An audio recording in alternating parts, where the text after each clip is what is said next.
tentang seorang hamba Allah dan cerita seorang bernama Yesus.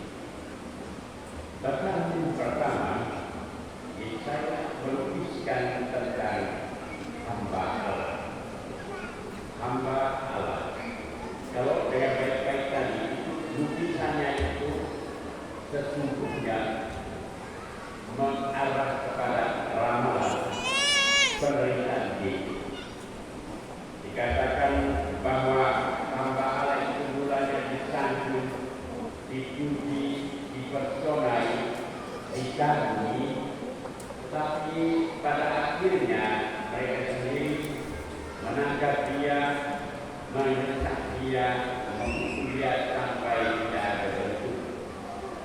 Dan di akhir bacaan ini dikatakan dia berani menanggung semuanya demi menyelamatkan atau demi menanggung dosa banyak orang, dan justru dia berdoa bagi mereka. Misalnya satu gambaran yang sangat tragis, tetapi pada akhirnya orang yang Allah yang mereka kita itu ternyata kerelaannya untuk menerima derita itu punya tujuan yang luhur, yang tinggi, yaitu menanggung dosa mereka dan kemudian justru berdoa mereka. Ini artinya kejahatan atau apa ya, derita itu dibalas dengan kasih. Bacaan kedua, menurut surat Ibrani nomor 3, Yesus sebagai imam agung yang menanggung dan turut merasakan kelemahan manusia kita. Ia tak akan menjadi agen kita yang membawa keselamatan bagi kita semua. Saya lihat bahwa gambaran akan pribadi Yesus yang sangat memukau ini membuat dia itu sungguh-sungguh tidak ditemukan sesuatu yang mestinya menjadi alasan agar dia bercerita. Justru perannya adalah mengangkat dan mengusung keluar jabatan seorang imam yang menjadi pengantara antara Allah dengan manusia. Selanjutnya dalam Injil ini Yohanes melukiskan pasio atau kisah tentara Yesus. Ada 7 episode atau 7 bagian di dalam pasio ini. Kita dengar baik-baik kalian. Yang pertama, Yesus dituduh merusakkan ajaran ini dasar. Yesus dituduh sebagai anak muda tahun usia 32 tahun yang mentang-mentang tak tahu dapat istirahat dari mana, lalu kemudian dia mengajar itu beda sekali dengan hal-hal yang lain. Dan oleh mereka ini adalah reformator kami atau seorang pembaharu yang bisa merusakkan ajaran. Bagaimana bisa? Di dalam ajaran kita ada yang disebut hukum gigi dan gigi, darah dan darah dan seterusnya. Yesus tidak boleh salah. Tidak bisa begitu. Kamu harus berdoa bagi orang yang berhutang. Kamu harus berdoa bagi musuhmu. Kamu harus membalas kejahatan dari kebaikan. Mereka ini bahaya. Musa menerangkan kalau bahasanya Yustalun, hukum balas dendam. Bagaimana dia mengajarkan ini? Di sini letak perkumpulan itu bahwa kita mengumpulkan cinta kasih sebagai utama ketika kita menghadapi banyak warna kehidupan. Kemudian episode yang kedua adalah Yesus ditangkap, disiksa dan dikubur. Ditangkap, disiksa dan dikubur tanpa satu dengan cara yang kejam dan keji mereka menangkap dia. Kemudian yang ketiga, Yesus dihadapkan Imam Agung dan Pilatus. Coba lihat, paling lama Yesus diadili di hadapan Pilatus. Kalau Imam Agung itu sih ada, ayo ke Pilatus. Kenapa Pilatus?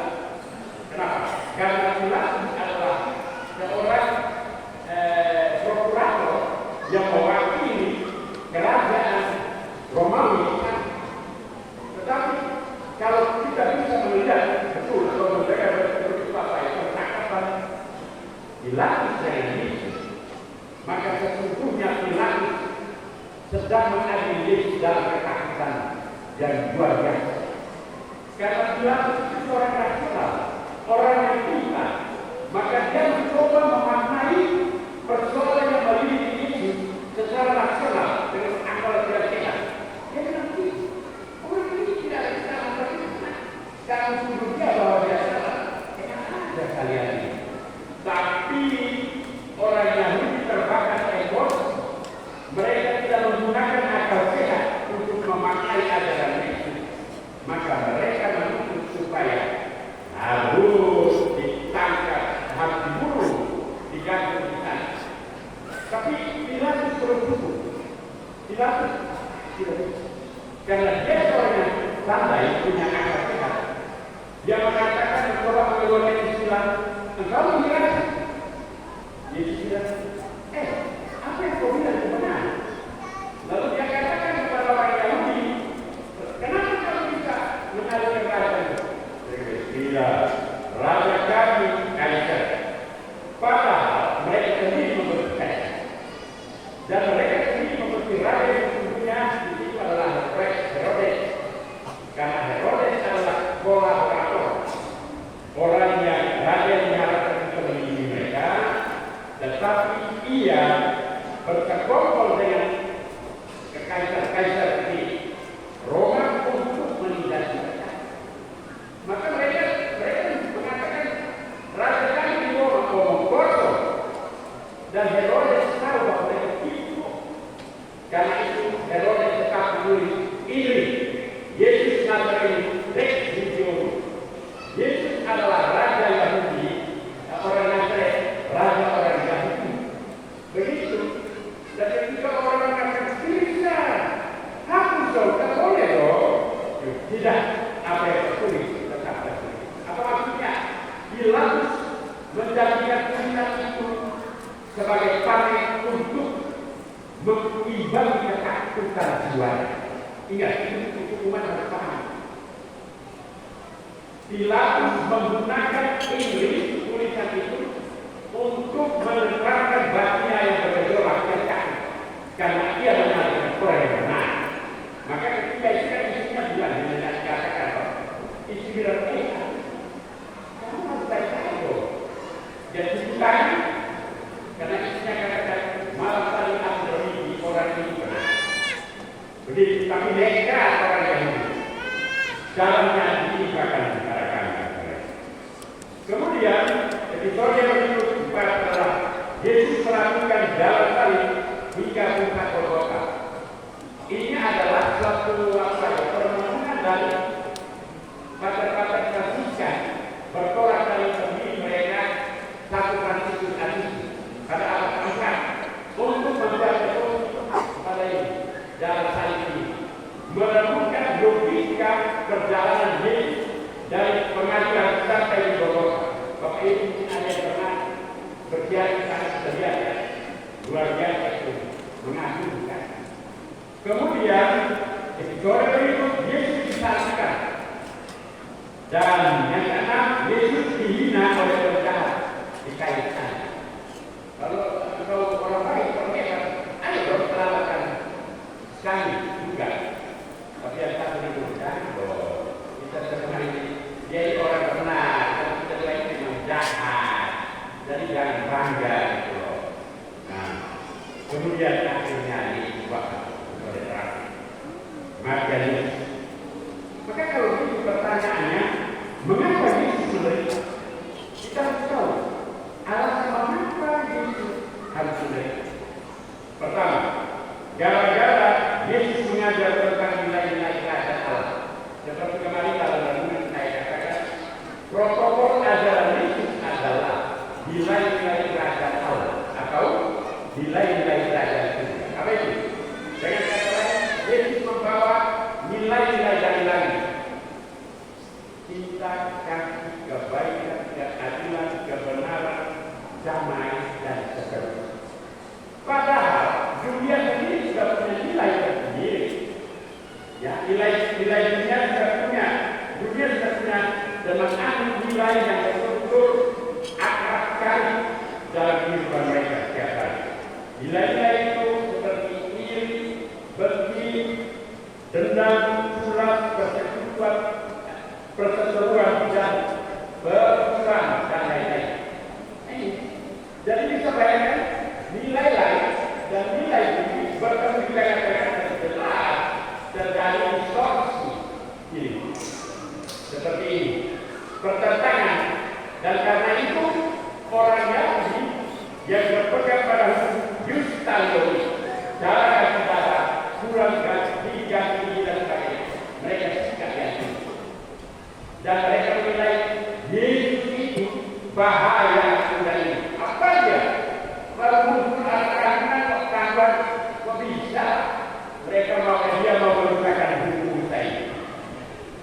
Jadi ya itu alasan mengapa Yesus akhirnya harus jadi. Yang kedua, karena keadaan ini sebagai anak muda menggeser peran rasa beliau. Jadi macam ini. Orang yang sudah matang, laki-laki yang jenggot panjang, pakai jubah panjang, orang tua muda itu begini.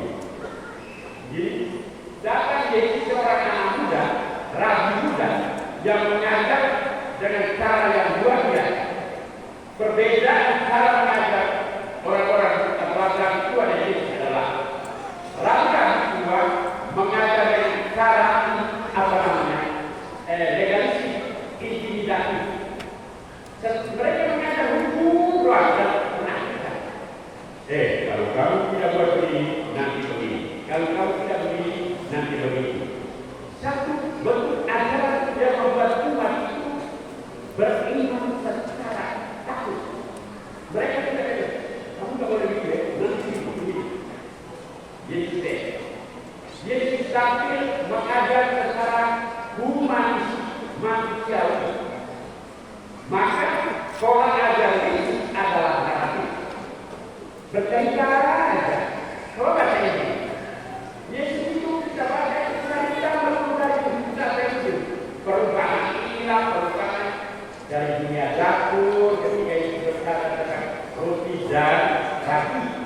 Dari dunia berlistrikan kita berbicara tentang terang.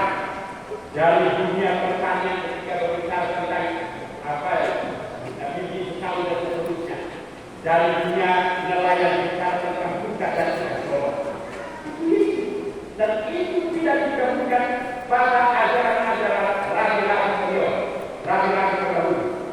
Maka suplemen bagi Yesus dan pengajarannya adalah tambahan. Yesus mengajar juga menarik, mempesona, tapi juga menyembuhkan orang, menyembuhkan secara fisik dan psikis. Orang yang sakit fisik ya buta lampuila lumpuh, tetapi orang yang sakit jiwa, yang sakit hati, dan orang yang merasa hidupnya tidak berarti, perjumpaan dengan Yesus memberikan peneguhan dan kekuatan bagi mereka. Maka dia bilang, kemana saja Yesus pergi, orang sakit dia, orang itu ikut dia.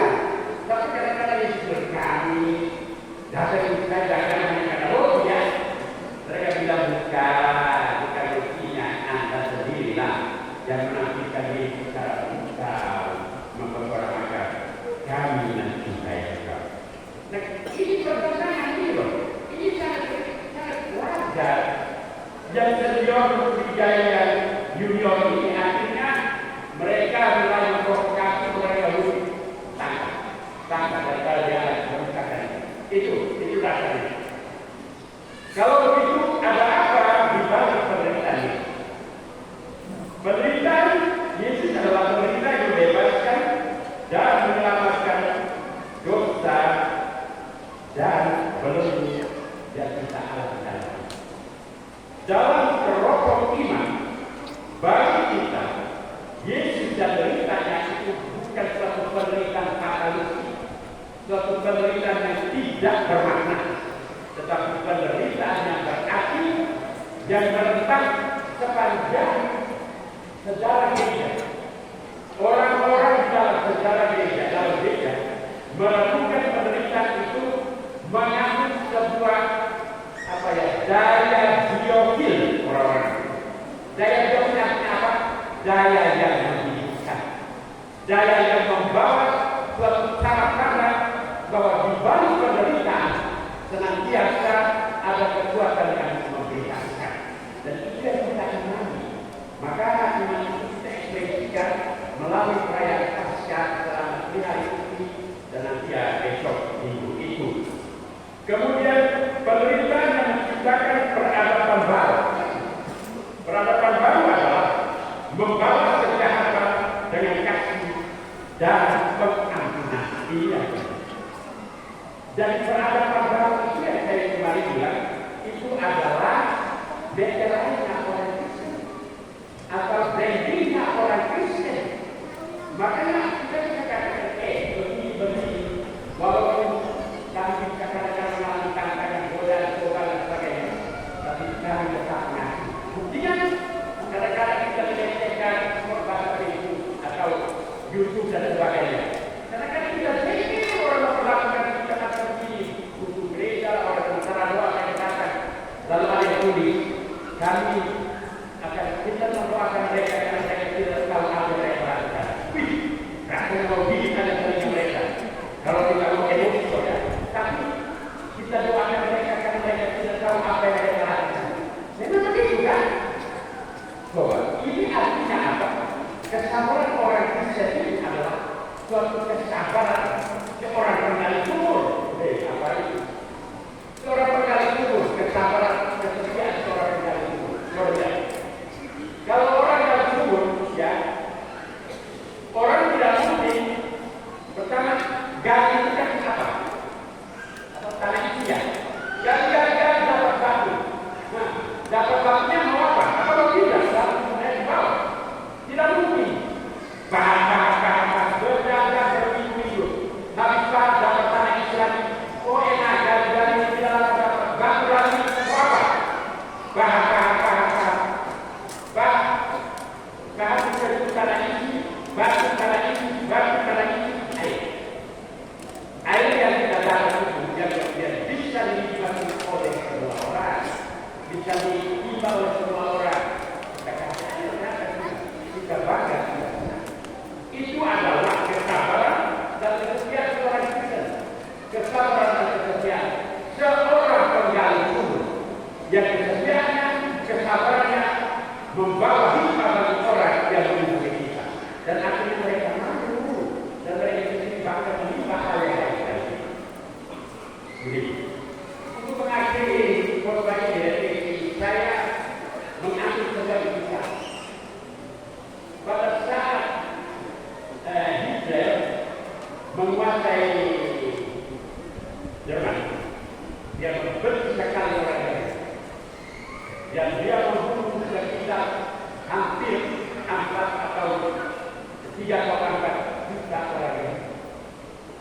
Ya, salah satu yang ditangkap waktu itu adalah seorang dokter psikiater, namanya Viktor Frankl.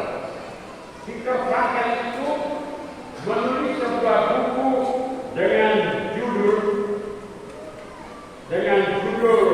apa ya? Mencari makna di balik penderitaan. Menemukan makna di balik penderitaan. Dia menulis begini. Sesungguhnya ketika orang dirundung penderitaan, baru orang sadar dan menghargai apa itu harga diri dan martabat orang. Benar. Ketika kita baik-baik saja kita merasa kita kan tidak menghargai diri kita, menghargai martabat dan sejarah kita. Tetapi ketika kita sudah dalam penderitaan atau sakit, baru kita merasakan teriak, berhenti dan sebagainya. Tapi waktu sehat, waktu tidak apa-apa, membuat menderita, ya. Di dalam penderitaan baru orang merasakan, atau misalnya di dalam sakit baru orang merasakan betapa pentingnya kesehatan. Ya.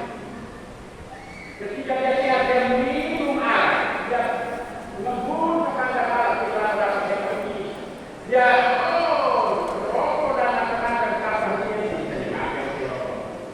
saya yang berlihat rokok. Jadi akhirnya dapat penyakit, begitu dapat penyakit, dia uang yang dia miliki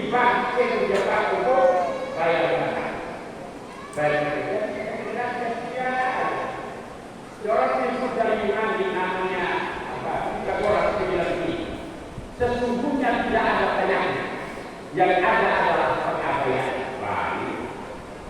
Dia tahu bahwa dia itu ada kurang, tetapi dia makan kacang, dia makan lemak-lemak, dia makan segala macam, makan dalam seperti ini. Dia tahu bahwa dia jantung ngantuk, tapi dia juga butuh satu jauh-jauh malam, makan lemak-lemak, makan ikan asin dan sebagainya, harus makan lagi. Itu namanya pengabaian, dan tidak orang benar. Sebenarnya tidak ada penyakit, yang ada adalah pengabaian. Jadi itu. Lalu yang kedua, baru orang merasakan bahwa gambar diri atau citra dirinya penting. Citra diri yang tidak terpaksa dalam jati diri yang benar. Itu ungkapan yang kami.